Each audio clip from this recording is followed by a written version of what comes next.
Welcome to the laboratory where we're currently working on our technology. As you can see, we have a wireless link to this panel, which allows us to almost in real time look at the shading status and voltages of this panel. And we're moving towards the deployment of our next prototype for our pilot projects, which will be used to monitor 4 very large solar panels.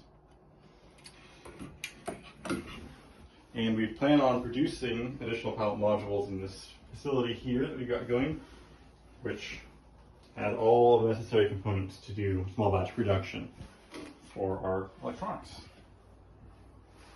What is this going to be used for? Yeah, this is a stencil printer, and that's very useful for applying solder paste to our electronics for large production runs. Do you have an example? I don't have an example to show this exact moment for that, but that particular stencil is used to populate these boards. So you're applying paste to this board, which was a bare board before. And then, while those boards are placed by hand, we're currently working on bringing this low-cost pick-and-place machine online to automatically take components and place them on the board so we can panelize them and produce large quantities. Okay. And this is a 3D printer? Yes. We're using that for special high-temperature polymers for initial chassis and development structures and supports. There's all sorts of mechanical fixtures we need. And then, of course, we also have the electronic station, which is currently being built up a bit further, but we have the capability to test a lot of different functions here. So, we're going to use this one in the process of making a sensor.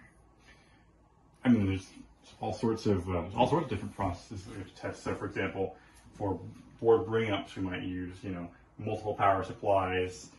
Load testing using high current power supply and electronic load. We're going to be using the oscilloscopes to do tracking signals and power supplies. There's all sorts of that. We're using vector network analysis to tune the antennas. And for special measurements, for example, our impedance spectroscopy, we need to use higher frequency current measurements. So we have special adapters that let us look at the currents of higher and higher frequencies. So all sorts of different portions of product development happen here. Okay, this is Jordan Personal Laboratory, and then here you are looking at the dashboard of set solar monitoring technology. As the solar panels directly under the sun, you can see that it's going up. The things that's shaded is due to the fact that we're in a not particularly high energy environment. Yes. We are in a room in the lab right now. So he has covered the whole solar panels and say it's going down, and the solar panel saying that it partially shaded. It should be like fully shaded, but yeah, we have some bugs to work out still, but very much in the work in progress phase. Yeah, probably get there. And on this dashboard, you can see the instantaneous voltage here, and then the solar panels ID. Imagine that that is like many solar panels in in an installation. We can look at exactly which one we are monitoring right now. Since this is only one solar panel, that's we only have like one dashboard here, but this should show every single solar panel that's gonna be in the system. So yeah, that is what we are currently working on, and then the prototype is, and this is the 4th prototype, right?